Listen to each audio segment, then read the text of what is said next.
오늘 말씀은 영의 세계를 알아야 산다입니다. 오늘 이 말씀이 저와 여러분에게 이루어지기를 예수님의 이름으로 축복합니다. 예수님은 말씀 중에 비유를 자주 사용하셨죠. 그 비유 중에 이제 대표적인 비유가 씨 뿌리는 비유 있습니다. 씨가 뿌려진 곳이 모두 네 가지죠. 길가, 그 다음에 돌밭, 가시떨기, 그리고 좋은 밭, 이렇게 좋은 땅, 이렇게 네 가지 땅입니다. 지금까지 이 교회는 이 씨가 떨어진 곳에 초점을 맞춰서 이 말씀을 주로 읽어왔죠. 그래서 길가도 되지 말아야 되고, 그래서 돌밭도 되지 말아야 되고, 가시떨기도 되지 말아야 되고, 좋은 밭 되어야 된다. 이렇게 해서 좋은 밭 되는 것이 목표인 신앙생활, 이렇게 우리 안에 오리엔테이션이 되어 있죠. 좋은 땅이 되었다는 것은 말씀을 듣고 받아 결실을 맺되 30배, 60배, 100배의 결실을 얻은 것이니라, 이렇게 말씀하셨잖아요. 결실을 얻어내야 되죠. 결실을 받은 게 아니잖아요. 우리 뭘 받았어요? 씨를 받았잖아요. 씨. 씨가 결실은 아니잖아요. 씨는 씨일 뿐. 그러니까 씨가 길가에 떨어지면 밟혀가지고 그냥 씨가 죽어버리는 거예요. 예수님은 그거를 사단이 빼앗았다. 사단이 빼앗았다. 그러니까 길가라는 이 말에는 말씀을 전혀 받지 않는다는 거예요. 말씀을 전혀 받지 않아요. 그러니까 사단이 빼앗아가 버린다는 거예요. 돌밭은 말씀을 기쁨으로 받긴 받는데 뿌리가 내리지 않는다는 거예요. 뿌리가. 가시는요, 말씀이 자라지 못하도록 덮여진 게 많다는 거예요. 근데 좋은 땅은 말씀을 받되 돌도 없고 가시도 없고 하는 그런 밭이라는 거죠. 그래서 중요한 포인트는 말씀이 씨라는 거예요. 결실은요, 그 말씀이 씨가 이루어진 거예요. 할렐루야. 이 말씀은 그러면 씨가 결실이 되는데, 씨가 결실이 되게 하는 것은 누가 해야 될까요? 하나님? 완전히 아니라고 그러니까 예수님, 성령님까지 갈 것도 없어요. 누가 그 결실을 이루어내야 되는 거예요? 내가. 그러니까 결실을 이루어낼 때까지는 돌이 올 수도 있고요, 가시가 올 수도 있고요, 사단이 공격할 수도 있잖아요. 그러면 결실을 얻는 자는 누구일까요? 사단이 빼앗아가려고 할 때 그것을 지키는 사람, 돌덩이가 밑에 깔리려고 할 때 돌덩이를 치우는 사람, 가시떨기가 덮어지려고 할 때 그 가시떨기를 치워버리는 사람. 처음부터 좋은 땅은 아니라는 거예요. 좋은 땅이 되어져 가는데 어떻게 좋은 땅이 되어져 가느냐? 사단과 싸워 이기는 사람. 돌을 자꾸 이렇게 넣어서 씨를 말리게 하려고 하는 사단을 싸워 이기는 사람. 가시떨기를 자꾸 이렇게 덮어가지고 씨가 결실이 되지 못하게 하려고 하는 사단을 어떻게 하는 사람? 이기는 사람. 결국 씨 뿌리는 비유에서 누가 씨가 결실이 되도록 이루어내는 사람이냐? 영적 싸움에서 이기는 사람. 할렐루야. 네, 이게 바로 영의 세계예요. 그러니까 여러분, 말씀을 이루어내야 한다는 것을 알지 못하고 뿌려진 씨가 이루어진 말씀인 것처럼 생각하고 영적 싸움을 싸우지 않으면 기독교인으로서의 영의 삶을 제대로 살아내기가 어렵다. 바로 이 말씀인 거죠. 진리 안에 들어가지 못하고 진리 언저리 바깥에, 이것을 교회 전통에서는 뭐라고 말하냐면 성전의 마당들만 밟고 가는 사람, 어디까지 가지 못하고 지성소까지 들어가지 못하고, 지성소까지 들어가야 하나님을 만나고, 지성소까지 들어가야 하나님의 능력을 받고, 지성소까지 들어가야 싸울 무기를 얻는데, 마당들만 밟고 가니까 무기를, 하나님을 만나지도 못하고, 그러니까 하나님을 만나지도 못하고 정작 주인은 만나지도 못하고 마당만 밟고 가서 나 주인 집에 갔다 왔다. 집에 갔다 오면 뭐예요? 주인을 못 만나고 오는데, 집에 가면, 주인 집에 가면 주인이 줄 게 있는데 그걸 못 받고 그냥 마당들만 받고 오는 거예요.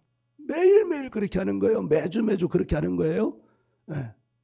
그러면 주인 집에 가는 의미가 있어요? 없어요? 없죠. 진리 안으로 들어가야 되는 줄 믿습니다. 지성소 안까지 들어가야 되는 줄 믿습니다. 그래야 해요. 그래야 기독교적 삶의 진수를 누릴 수 있어요. 오늘 우리 말씀을 보면 이 누린다는 말씀이 있잖아요. 3절 보면 아버지와 그의 아들 예수 그리스도와 더불어 누림이라. 여러분, 기독교 신앙은 하나님 아버지와 예수님과 성령님과 함께, 우리가 함께 누려야 되는 거예요. 할렐루야. 네. 요한일서는 예수님의 제자 요한의 책인데요, 대표적인 작품이 요한계시록이죠. 영안이 열려서 제자 중에 가장 늦게까지 살아있으면서 섬으로 유배를 갔어요. 우리 밤모섬이라고 그러죠. 거기에서 유배 생활을 하면서 편한 삶은 아니었을 거예요. 그런데 거기에서 기도하고 이렇게 하면서 영안이 열린 거예요. 영안이. 여러분, 바울 있잖아요. 바울은 3층 천을 다녀왔다고 이야기해요. 3층 천은 달리 말하면 천국이에요. 그러니까 영안이 열린 거예요. 그러니까 바울의 책 13권은 영안이 열린 사람이 쓴 영의 세계의 책이란 말이에요. 그러니까 영의 세계를 알려주는 책인데, 그런 관점이 아니라 육의 관점으로 그 책들을 읽으면 이거 알아듣겠어요? 못 알아듣겠어요? 못 알아듣죠. 그러니까 기독교회는 어떤 일을 해야 되느냐? 오는 교인들의 영의 눈을 열어서 이 말씀의 진리를 깨닫게 하고, 사도 바울이 살았던 것처럼, 세례 요한이 살았던 것처럼, 베드로가 살았던 것처럼 그렇게 살게 하는 것이 교회다, 목회다라고 하는 것을 깨달아요. 그러니까 저도 신학 공부하면서 그러니까 이미 만들어진 신학 체계 안에서는 이런 말씀이 없어요. 이 신학이라는 것이 이성 중심의 신학이기 때문에 이성 안에 있는 영 안으로 들어가지 못하는 거예요. 그러니까 이성만 더 커져요. 그런데 이 이성은 우리의 혼 안의 일부에 불과한데, 일부만 비대해지니까 다른 영역들은 커질 수 있어요? 없어요? 없어요. 불균형을 이루는 거예요. 그러니까 그렇게 신학 공부를 하고 성경을 읽어도 실제로 목회 현장에서는 성도 한 사람 한 사람을 영의 사람으로 만들어내는 데는 성공했다, 실패했다? 실패한 거예요. 기독교회의 목표는 뭐냐? 성도 한 사람 한 사람을 영의 사람 만드는 거예요. 그래서 예수님이 멸하신 마귀, 우리도 마귀를 멸하고 죽어서 가는 천국뿐만 아니라 살아서도 이 땅에서 하나님과 예수님과 성령님과 사귐으로 말미암아 영의 천국을 이루는 삶이 되게 해야 되는 것인 줄 여러분 믿습니다. 사도 요한은 1절에서 단도직입적으로 이렇게 말해요. 말씀에 관해서 1절 한번 보시면 1절 같이 한번 읽어볼까요? 시작. 태초부터 있는 생명의 말씀에 관하여는 할렐루야. 말씀이 뭐라는 거예요? 말씀에 뭐가 있다는 거예요? 생명이 있다는 거예요. 말씀은 뭐예요? 말씀은 이 성경이에요. 성경. 네, 성경. 물론 지금 이 요한 1서가 쓰여지던 시대의 성경은 우리가 보고 있는 신약 성경을 의미하진 않아요. 뭘 의미하겠어요? 구약. 그런데 이 구약이 누구를 위한 예표냐면 예수님에 대한 예표예요. 예언의 말씀이에요. 그러니까 그 말씀 안에 생명이 있다는 거예요. 그리고 예수님이 말씀이라는 거예요. 그래서 요한 1서 1장 12절 한번 찾아볼까요? 12절인지 14절인지 약간 헷갈리네요. 요한복음 1장 14절. 요한복음 1장 14절. 찾았으면 할렐루야. 같이 읽어요. 말씀이 육신이 되어 우리 가운데 거하심에 우리가 그의 영광을 보니 아버지의 독생자의 영광이요 은혜와 진리가 충만하더라. 아멘. 이 요한복음 1장 요한복음도 사도 요한이 쓰신 거잖아요. 그러니까 이 말씀은 지금 누구를 말하냐면 예수님을 말하는 거예요. 그러므로 여러분 말씀이 생명이다.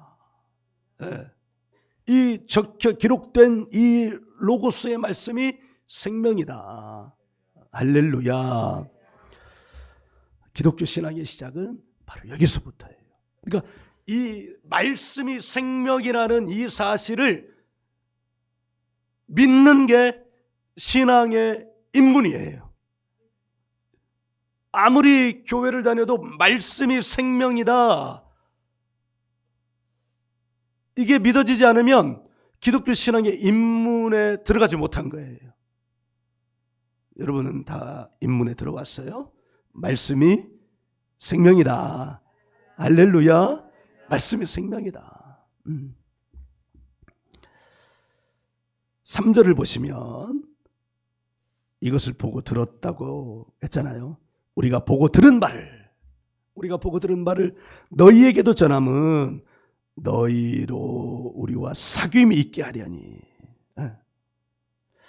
네. 사도 요한은 지금 자기가 받은 이 생명의 말씀을, 이 편지를 받는, 이 책을 받는 사람들에게 어떻게 해야 한다고요? 나누어 준대요. 그럼 뭘 말하냐면 생명을 나누어 주는 걸 말해요. 말씀을 나누어 준다는 건 생명을 나누어 주는 거예요. 생명. 지금 제가 여러분에게 말씀을 함께 나누어 주는데 이건 생명을 나누어 주는 줄 믿으시기 바랍니다. 살리는 것은 영이니 육은 무익하니라. 내가 너희에게 이른 말이 영이요 생명이니라. 고마워요. 이른 말이 뭐냐? 말씀이에요.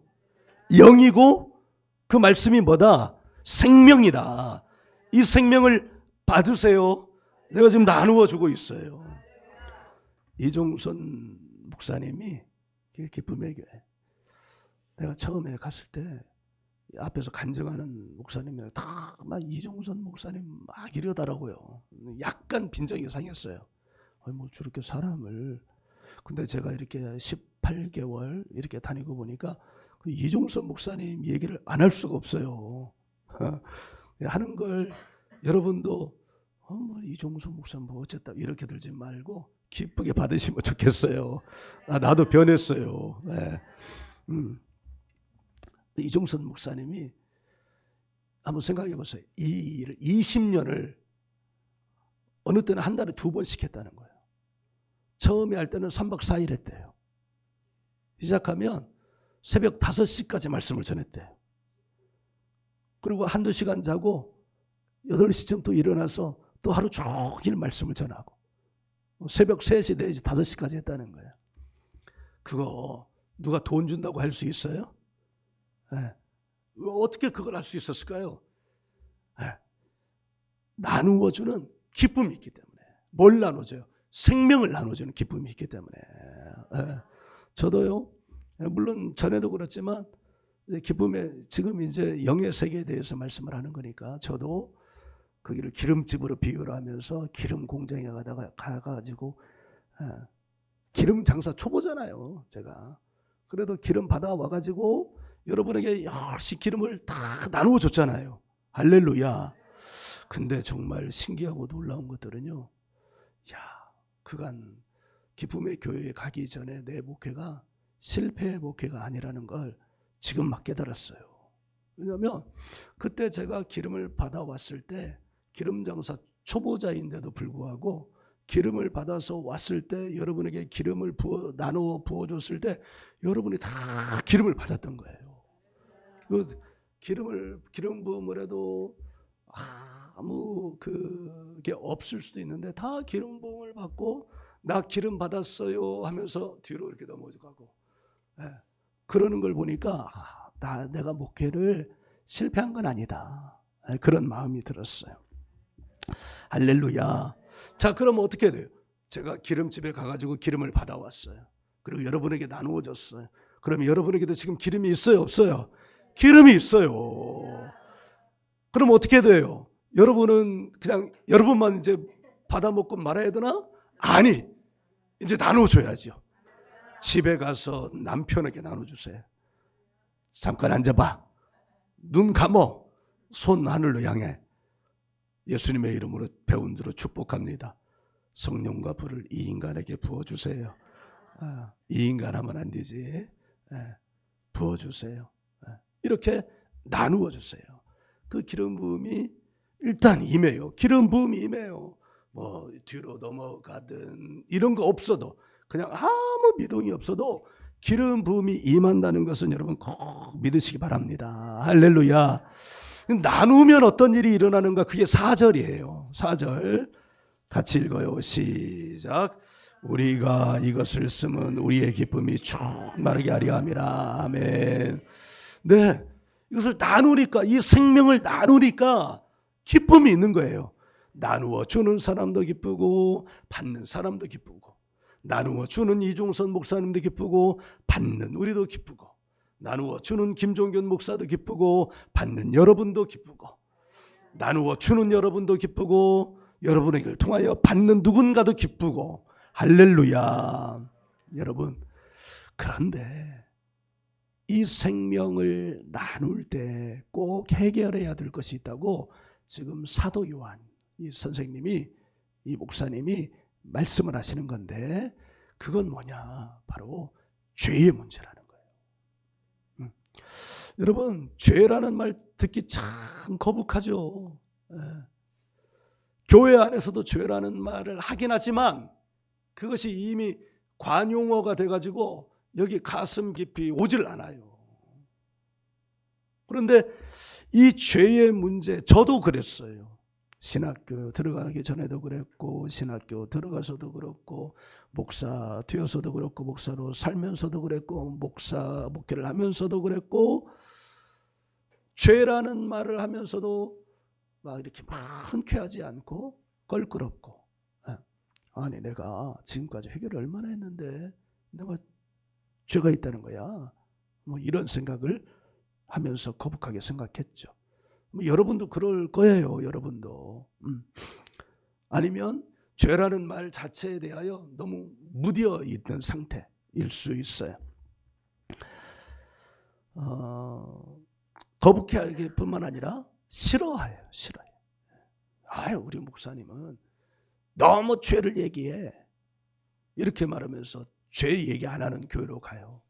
죄 얘기 안 하는 교회는 그건 그냥 강연이지, 그건 설교라고 말할 수 없어요. 근데 이렇게 하는 교회가 너무 많아요. 그는 교회의 교회됨을 잃어버린 거예요. 제가 보니까 영의 세계를 들어가는 첫 관문은 죄의 문제를 해결하는 거예요. 할렐루야. 이 죄의 문제. 예수님께서 세례를 받으시고 제일 먼저 하신 말씀이 마가복음에 기록이 되어 있는데 마가복음 1장 15절 한번 펴봐요. 마가복음 1장 15절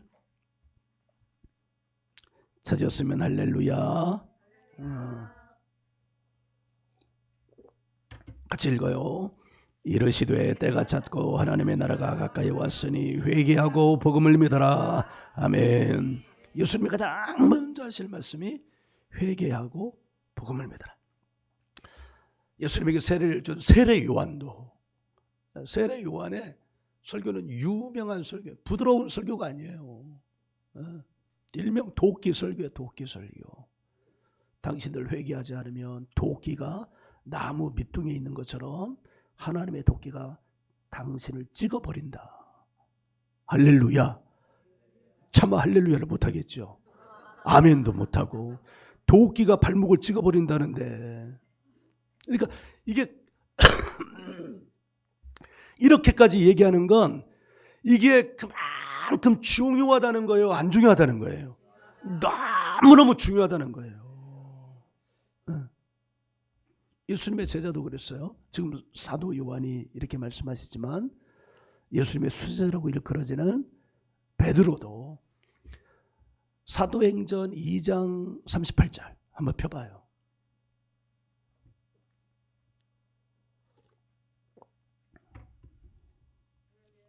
할렐루야. 사도행전 2장 38절 같이 읽어요. 찾았으면 할렐루야.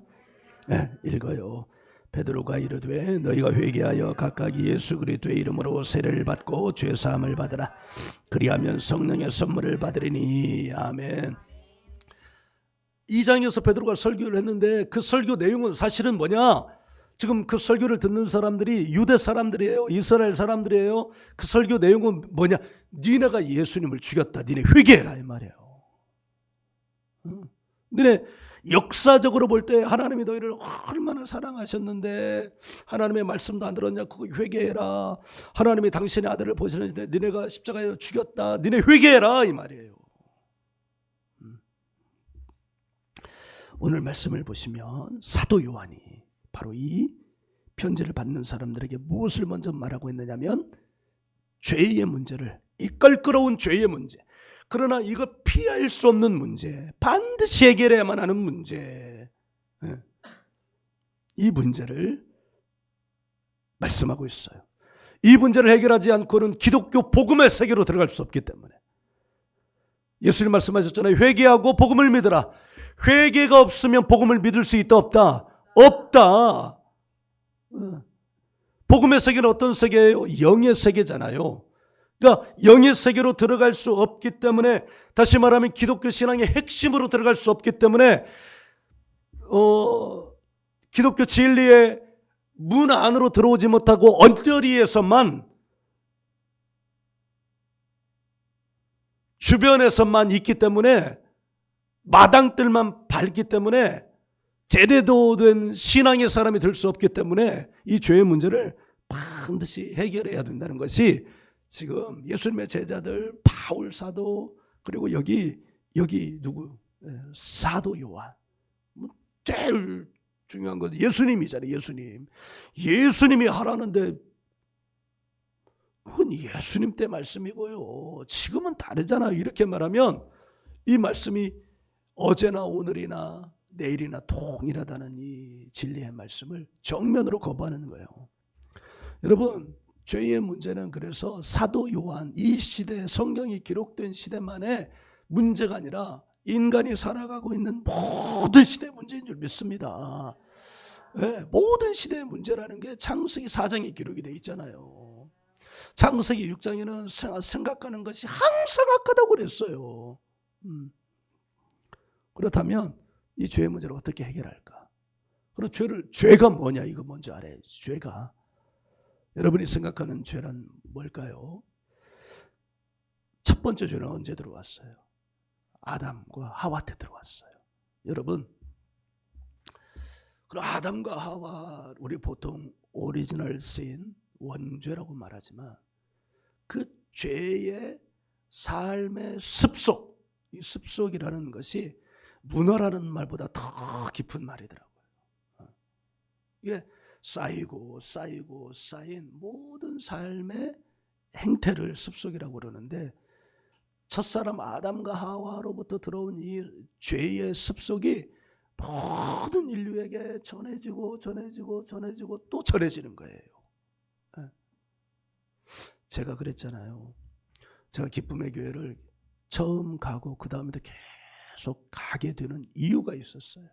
저는 제가 지금까지 이렇게 18개월이나 되는 동안 지금 4월 달에도 있는 거 미리 예약해가지고 다니고, 저를 다룰 수 있는 분들 찾아서 지금 2군데 다니고 이렇게 하고 있잖아요. 이럴 줄 제가 몰랐어요. 그런데 이렇게까지 다니는 건 영의 세계 실체를 알았기 때문이에요. 저희 어머니는 제가 3살 때 교회를 다니기 시작했는데, 제가 다니기 전에는 뭘 하셨냐, 굿을 하시는 분이었어요. 우리 어머니가 무당이라는 얘기가 아니고 문제가 생기면 이렇게 굿 하잖아요. 네, 그런 분이었어요. 저희 아버지는 문중의 총무, 이 집안 서열로는 뭐 이렇게 대장이 될 수 없어서, 그런데 일을 너무 잘하셔요. 그래서 집안의 제사를 관장하고, 저 어렸을 때는 저희 집에서 그 제사 음식도 만들었어요. 집안에 여자 어른들이 오셔가지고 뭐 며칠 동안 음식을 만드는 거예요. 그리고 산에 산신제 드렸는데 가서 저 따라갔어요. 근데 제가 기쁨에, 그게 뭐 어렸을 때야 만난 거 먹으면 좋지. 그리고 나는 이제 어머니가 나 3살 때 교회를 다니기 시작했으니까 그게 뭐 이렇게 지내왔는데, 제가 기쁨의 교회 첫 번째 가서 그것이 내 삶에 어떤 영향을 미치는지를 내가 실제 경험하고 알게 된 거예요. 이 목회가 해결이 되고, 그것뿐만 아니라 내 삶에서 이렇게 들어왔던 것들이 내게 어떻게 영향을 미쳤는지를 알게 된 거예요. 그러니까 누가 그 다음 성의도 오라 가라 말하지 않았는데, 그때부터 이제 연간 일정표 가지고 계산을 하는 거예요.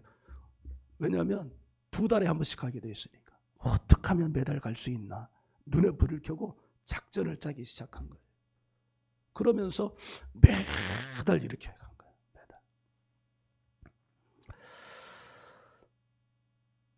아담과 하와가 첫 번째 지은 죄는 뭐냐? 하나님이 말씀하신 선악을 알게 하는 나무의 열매, 줄여서 선악과라고 그러잖아요. 선악과를 먹지 말라는 말씀을 어긴 거예요. 이게 죄의 첫 번째 실체입니다. 죄의 첫 번째 실체는 뭐냐? 말씀을 어기는 것. 이게 죄의 첫 번째 실체입니다. 즉 죄란 말씀을 어기는 것. 이거를 3글자로 하면 불순종하는 거예요. 여러분, 우리 사람 사이에서도 말씀을 지키지 않으면 뭐가 생겨요? 불화가 생기죠. 불화를 해결하지 못하면 뭐가 일어나요? 싸움이 일어나고, 싸움이 일어나면 그것을 초기에 진화하지 못하면 더 큰 싸움으로 일어나요. 그게 창세기 3장 4장의 내용이에요. 죄의 2번째 실체는 뭐냐? 판단하는 거예요. 선과 악을 알게 하는 나무, 선과 악을 알게 하는 나무라는 말을 다르게 표현하면 뭐냐? 판단하게 하는 거예요. 거기서 뭐가 선이냐 뭐가 악이냐 이 기준이 없어요. 선악을 판단한다는 건, 안다는 건 뭐냐? 무엇이 옳은지 무엇이 그른지를 판단을 한다는 말이에요. 우리는 살아오면서 무엇이 옳은지 무엇이 그른지 판단해야지, 당연히 그래야 한다고 생각을 합니다.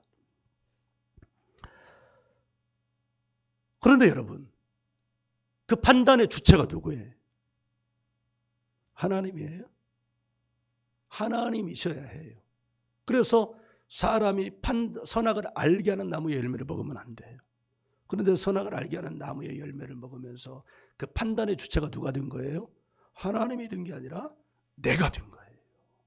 내가 옳다고 생각하면 옳은 것, 내가 그러다고 생각하면 그런 것, 이게 죄의 두 번째 실체입니다. 왜 다툼이 일어나요? 나는 옳다고 생각하는데 저 사람은 옳다고 생각을 하니까 내 생각을 주장하고 내 생각을 받아들여야 돼, 이거예요. 법정에서 지난 1년 동안 법정 전혀 관심이 없었거든요. 근데 내란 재판인지 뭔지 그것 때문에 법정의 실체를 알게 됐는데, 법정에서는 재판관이 신이더라고요. 판사가 신이야. 판사가 결정을 내리면 그게 그냥 결론이 되는 거예요. 이거 선악을 알게 한다는 건 뭐냐? 판단은 뭐냐? 내가 재판관이 되고 내가 신이 된다는 걸 말하는 거예요. 이게 바로 죄의 적나라한 실체입니다. 내가 하나님 자리에 앉는 거예요, 죄가. 그러니까 우리가 예수 믿어도 늘 그런 거예요. 예수님 말씀하셨잖아요. 수고하고 무거운 짐진 자들아 다 내게로 오라. 내가 너희를 쉬게 하리라. 나는 마음이 온유하고 겸손하니 나의 멍에를 베고 내게 배우라. 그리하면 너희가 쉼을 얻으리니. 온유하다, 겸손하다, 이 말은 뭐예요? 온유하다, 겸손하다. 판단의 주체가 되지 않는다는 거예요. 나의 멍에를 베고 내게 배우라. 그리하면 너희 마음이 쉼을 얻으리니. 여러분, 옳고 그름을 판단하는 내 마음은 쉴 수 있어요? 쉴 수 없어요?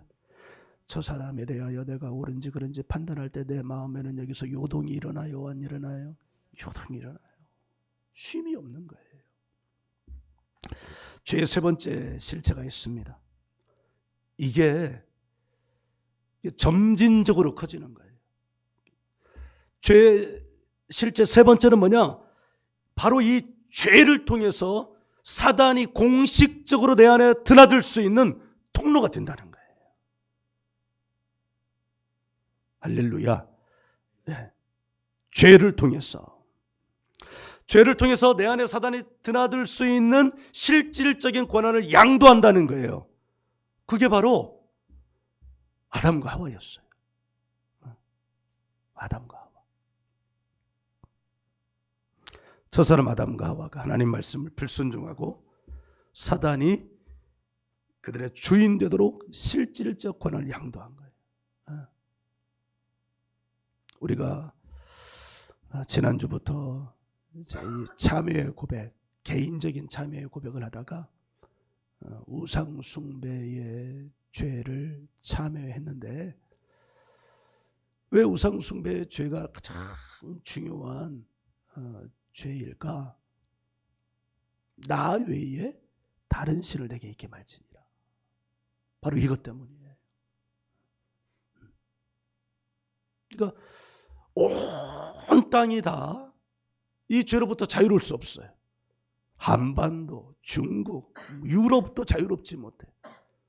아프리카도 자유롭지 못해요.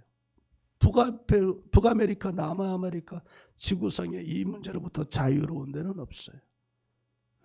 사단이 다양한 방법으로. 제가 지난번에 인도 다녀와서 얘기했잖아요. 인도는 세계적으로 머리가 뛰어나기로 정평이 나 있고, 보니까 GDP가 세계 5위권이더라고요. 그러면 우리나라는 GDP가 지금 한 10위권 됩니까? 그래도 빈부 격차가 있지만 그렇게 막 치를 떨도록 격차가 있는 거 아니에요. 많이 좁혀졌잖아요. 근데 인도는요, 이건 비교도 안 돼. 최상위층과 최하층, 중간층. 그 이유는 뭐냐? 그들이 가지고 있는 카스트 제도 때문이에요. 한번 태어나서는 계급 대 계급으로 이게 오르락 내리락 할 수가 없어요. 정해진 거 그대로 가야 돼요. 이런 생을 살 수 있는 기회가 몇 번 주어지냐는 교리가 있느냐면 80만 번의 기회가 있다는 거예요. 그러니까 지금 내가 살고 있는 생은 80만 번의 생애 중에 한 번이라는 거예요. 네가 지금 가장 낮은 계급, 수드라 계급, 그보다 더한 불가촉 천민의 계급으로 사는 건 네가 지난날 업보를 지었기 때문이야. 이 업보를 잘 감당하면 나중에 브라만이 될 수도 있어. 이런 얼토당토하는 교리 안에서 사는 거예요. 그러니까 이 얼마나 하나님의 형상으로 지어진 인간들을 억누르는 악랄한 제도예요. 그 악랄한 제도, 그 죄의 제도 속에서 땅이 저주를 받게 되는 거예요. 오늘도 사탄은 나의 죄를 통해서 내 안에 드나들면서 나를 장악하고 나를 사용하면서 나의 삶을 유린하고자 한다는 것을 여러분 꼭 기억하기 바랍니다. 그래서 이 약한 영들을 대적해야 돼요. 야고보서 4장 7절에서 그래서 너희는 마귀를 대적하라. 그리하면 너희가 피하리니. 할렐루야. 그럼 어떻게 해야 돼요? 이 죄의 문제를 해결해야 되죠. 죄의 문제를 해결하는 방법을 사도 요한은 가르쳐주고 있어요. 9절이에요. 9절. 1장 9절. 같이 요한일서 1장 9절 시작. 만일 우리가 우리 죄를 자백하면 그는 미쁘시고 의로우사 우리를 사하시며 우리를 모든 불의에서 깨끗하게 하실 것이요. 아멘. 죄를 자백하는 거예요. 즉 회개하는 거예요. 제가 2018년도, 2019년도 2년 동안 회개를 했잖아요. 첫 번째 회개는 제가 처음 이제 목회, 교육전서로 나갔는데 여름에 나갔단 말이에요. 근데 이미 이제 그 교회에서는 여름 캠프를 준비를 해놨어요. 정해놓은 거니까 이제 저도 갔죠. 갔더니 엄청나게 아이들이 많이 왔어요. 한 3,000명 왔어요. 공간이 그렇게 컸어요. 엄청났어요. 더 엄청났던 건 목사님이 설교를 서너 시간을 하는 거예요. 와우, 정말 대박이었어요. 나도 못 견디겠더라고. 그리고는 뭐 이따위 목사가 다 있어. 막 그러면서 막 속으로 욕했어요. 겉으로는 욕 못하지. 내가 인솔자인데. 그런데 2018년 들어서면서 20년도 그때 시간으로 20몇 년이 지난 거예요. 근데 그것을 떠오르게 하시면서 저로 하여금 회개하게 하신 거예요.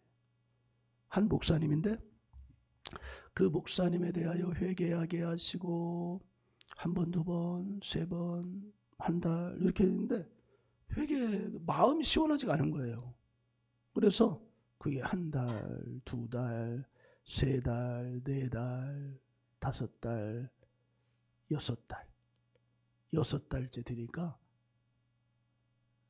마음이 좀 편안해지는데 6달째 기도하는데 하나님이 어떤 마음을 주시냐면 거기 가서 회개하라는 거예요. 그래가지고 그 목사님이 운영하시는 기도원에 매주 월요일마다 세미나가 있었는데 내가 교회에다가 전화를 해가지고 여기 나는 등록을 안 하는 사람인데 그때 그 목사님이 어느 교회에서 마지막 강의를 오픈하니까 누구든지 와도 된다는 말이 있어가지고 내가 전화해서 확인을 했더니 와도 된다는 거예요. 그래 거기 가서 회개를 했어요. 이제 그거 끝나고 나니까 속이 시원했는데 좀 있다가 이번에는 신학교 들어가서 내가 막 비난하고 욕한 선교단체를 떠오르게 하셨어요. 그래서 회개를 했죠. 근데 이것도 한 달이, 두 달이, 세 달이 막 이렇게 돼도 마음이 시원하지가 않은 거예요. 근데 이 두 번째 회개는 더 기가 막힌 건 뭐냐면 아예 거기 가서 회개하라는 거예요. 그래서 막 검색을 했는데 그 선교단체에서 그 한 학기 하는 기도 학교가 있더라고요. 그래서 가서 6개월 했죠. 한 학기 동안. 그러니까 이제 한 번은 몰라도 2번 경험하면 세 번째 예상이 돼야 안 돼요. 예상이 되잖아요. 세 번째 이번에는 어떤 기도 회개를 하라고 할까 기다리는데 아니야 다를까 왔어요. 성령 사역에 대한 회개를 하라는 거예요. 그래서 성령 사역에 대한 회개를 하고 그러다가 누구를 만났어요? 손기철 장로를 만났잖아요. 근데 이제 기도를 하다가 이것도 그러니까 진짜 회개는 가서 회개하는 게 진짜예요. 당사자에게 가서 회개하는 게 진짜라는 거예요. 그래서 이것도 이제 가서 회개하라는 거예요. 그래서 막 찾아가지고 그럼 가서 회개를 해야 된다. 원데이 세미나가 있더라고요. 토요일 날. 그래서 원데이 세미나 가가지고 회개를 해야 되는데 그 양반이 교수 출신이니까 말이 얼마나 청산유수인지 내가 들어갈 틈이 없는 거예요. 마지막 끝날 때 한 6시쯤 끝났는데 질문 응답 시간이 있는 거예요. 그래서 내가 이제 질의응답 질문 있으면 질문하시죠. 그래 내가 손을 번쩍 들었어요. 마이크가 왔더라고. 내가 질문하려고 한 것은 아니고 여차저차해서 이렇게 왔는데 회개하기 위해서 마이크를 들었습니다. 저희 회개를 받아주시겠습니까? 그랬더니 그분이 Why not? 이러시더라고. 이렇게 2년을 회개를 했어요. 그러니까 한 주제를 가지고 6개월 하니까 이제 그만해도 되겠다. 그리고 회개에 마침표를 찍어주시더라고요. 우리가 우상숭배 죄악을 언제까지 해야 되느냐? 네. 회개를 하다가 더 이상 안 해도 되겠다는 마음을 부어주실 때까지. 네? 더 진짜 회개는 또 이제 살아가면서 우리가 생활 속에서 지은 죄도 있잖아요. 그런 것도 회개하다가 이제 안 해도 되겠다 싶은 마음이 주실 때까지. 때로는요 당사자에게 가서 직접 가서 회개 안 하는 때도 있을 수도 있어요. 그러면 그걸 어렵지만 순종해 나갈 때 하나님의 회개가 이루어지는 줄 믿습니다. 회개하지 않으면 어떻게 되나? 회개하지 않으면 회개의 3가지 실체가 있잖아요. 회개하지 않으면 어떤 일이 일어나느냐? 그 죄를 통해서 사단이 들어와서 나의 삶을 장악하고 나의 삶을 유린하고 나의 삶을 빼앗아가는 그런 역사가 있는 거예요. 할렐루야. 그러므로 여러분 우리가 이게 예수님이 하신 말씀처럼 회개하라. 이 말은 뭐예요? 회개가 살 길이다는 거예요. 할렐루야. 우리 같이 한번 따라해 볼까요? 회개가 살 길이다. 하나님은 회개를 기뻐하신다. 우리를 괴롭게 하려고 회개하라고 그러신 게 아니고 회개를 통하여 너희가 깨끗해지면 그 깨끗해진 곳이 내가 임한다. 내가 능력을 부어줄게. 그래서 예수님의 제자들 보면 능력으로 사역을 했잖아요. 삶을 살아갔잖아요. 승리하는 삶을 살았잖아요. 단지 여러분 이것이 교회 관련 일에만 능력이 임한다는 거 생각하지 마시기 바랍니다. 성령의 능력은 우리 삶의 모든 영역에 해당이 되는 거예요. 할렐루야. 그래서 우리는 끊임없이 회개해서 우리의 삶을 깨끗하게 하고 말씀을 이루어내야 되는 줄 믿습니다. 네. 우리에게 지금 주어진 말씀도 씨예요. 이 씨가 된 이 말씀을 결실로 이루어내는 건 누가 이루어내야 되느냐? 제가요? 여러분이요. 할렐루야. 저와 여러분이 모두 다 그렇게 되길 예수님의 이름으로 축복합니다. 할렐루야.